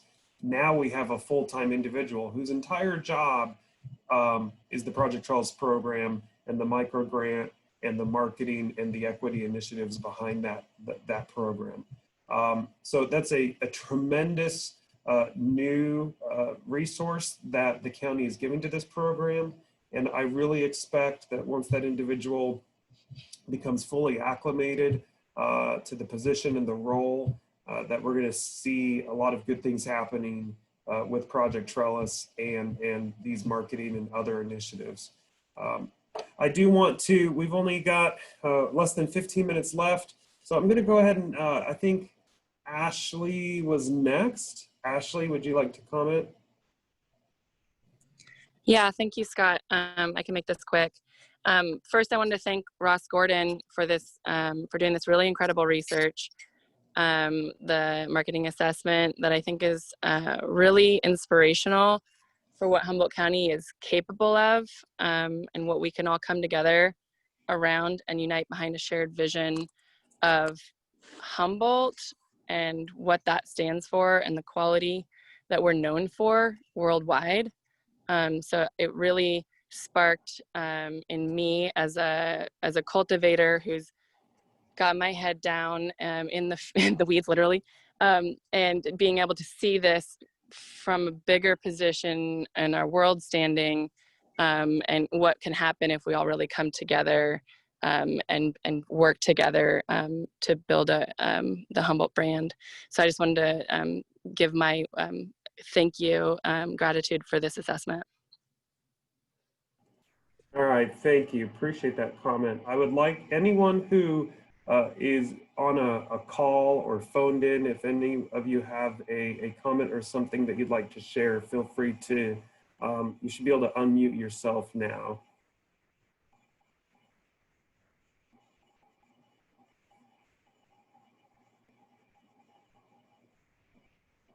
I don't see anyone who is on a phone line looking to comment, but I do see that is it Andelaine with Dew Point? Yeah. Can you guys hear me? Yeah. Okay, fantastic. I just, again, wanted to thank you, Scott, and thank Ross. And I agree with Ashley. This marketing assessment has definitely been inspiring, and I am in full support of using this as a guide on how we can move forward to allocate these funds and how to do our marketing. I'm on board with the recommendations. I think I wouldn't say questions, it's more so like concerns. My biggest concern is how are we going to choose who's in charge of this, and how are we going to hold the person or the entity that's chosen accountable for telling our stories. And I would like to reiterate that it absolutely should include the stakeholders and the farmers and the ones that have been paying taxes, and that it should be a unified Humboldt County voice of all licensed farms, not necessarily one region. And I would like the exploration of the relationship between this marketing assessment and appellations to be explored a little more. And I had one more note. I think that's it. I'll keep it short and brief, and just really appreciate all the farmers that made comments. I feel that, you know, we have a unified voice, and I support all of you and appreciate all of you. Wonderful. Perfect. Thank you so much. I'm going to take the last few minutes, and I'm going to just review the online process for submitting comments for the assessment. And let me go ahead and share. Actually, I'm going to put the link in the chat box first. Here is the link for all of you to this form. And now I'm going to share my screen. Let's see, share here. Okay. So if you're able to see my screen, I'll try to zoom in here so that you can get a better look. This form is available online through the county's Form Center under the CAO's page, CAO meaning the County Administrative Officer's page. And you can follow that link that I put in the chat box, or you can either call our office or email myself or directly at the ESADARE email, or you can email the team at GoHumCo and we can send this link to you. The link breaks down the assessment into different sections, and then it provides boxes that you can click in and provide or enter your feedback in directly. It could be as long or as little as you would like to comment. I've had some individuals reach out to me and say, this seems fairly daunting. You could skip down to the bottom and just put your general comments at the bottom of the page. You can comment just on certain sections, or you can comment on all sections and the assessment in its entirety. After you comment on the assessment and enter in your email address and hit submit, just by clicking the submit button here, you will receive a copy of your comments, and then staff receives a copy of your comments as well. And this is why this part of the process is important. We often will, this call, for example, is being recorded, and we'll go back and we will listen to this Zoom call, and we will listen to when stakeholders or callers made comments, and we will try to write down what are recurring themes. For example, a recurring theme that's been very obvious today is who is going to be the entity, or who will make up the entity, who will those individuals or persons be who will be leading this process. And so we take those recurring themes or ideas or suggestions and we put them into a report that we use to form our recommendations that we take back to the Board of Supervisors, and then we share that report with the board as well. It's a little more challenging to get that audibly and just listening to the audio files.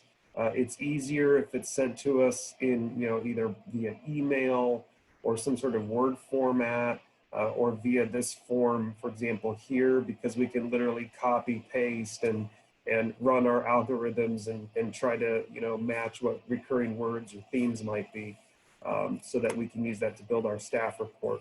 But that said, if you don't want to comment this way and you just simply want to call, leave a message, or just talk to someone on our team, we'll certainly take that input and that feedback as well.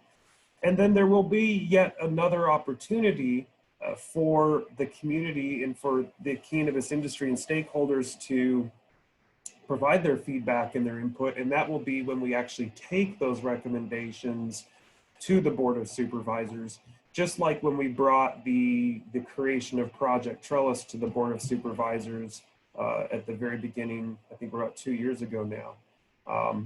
Because we will try to do our best to advocate for and represent and reflect the community and what we're hearing from the community, but we don't always get everything right. And that's why it's important to have your feedback throughout the process. So again, if you want to go to this Form Center online, just follow that link. You can click in these boxes and comment as little or as much as you like. You can also do it anonymously if you want to, or you can send an email or call our office, or you can join at the next town hall meeting, which is scheduled for this Friday. And what I'm going to do, I'm going to just check one more time, submission of comments. So we would like to wrap up the comment stage next month.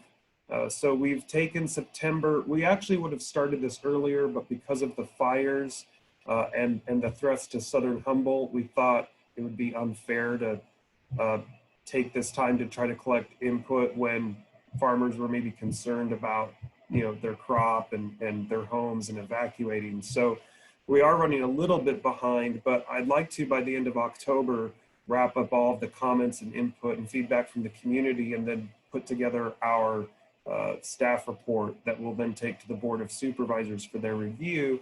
And that would likely occur sometime in November. Let's see if I have any other questions here.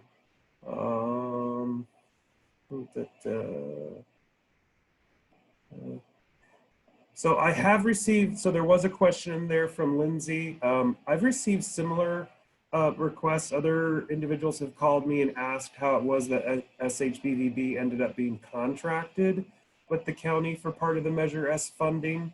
And unfortunately, we don't have a lot of time to go over that today. There's only about 2 minutes left in the call. Really briefly, the 411 is that SHBVB in Southern Humboldt, they had sent some representatives to a public meeting wherein the board was reviewing the county budget, and a request was made for some funding for that purpose. But if you would like more information about that, you can give me a call or reach out to staff, and I'm happy to share that information with you. Or I'm sure Laura would be happy to discuss that with you too if you wanted to reach out to SHBVB directly. I don't see any other hands up, and we're just about out of time. And yes, Lindsay, we can go over that in a little bit more detail on Friday. So Ross, I'm going to just turn it over to you to kind of wrap us up and bring this to conclusion. Sure. Just want to thank everyone for taking the time to be on the call today. I hope people will stay engaged. The comment really stuck in my head was the person who said not just equitable engagement like on day one, right, or like forming it, but like engagement from the farmers, from the stakeholders throughout the process consistently. I think that's very much the core message, the core idea we see in all of these different regions. So just wanted to really appreciate, at least from my perspective, and I think from the perspective of the assessment, I feel like that is very central to that idea, and just appreciate everyone taking the time. Would love to talk with anyone about this if you're interested in talking more, and hope folks submit comments to the county so they have your feedback. All right, great everyone. Well, thank you so much again for your participation. Everyone have a wonderful day, and stay safe out there. Bye.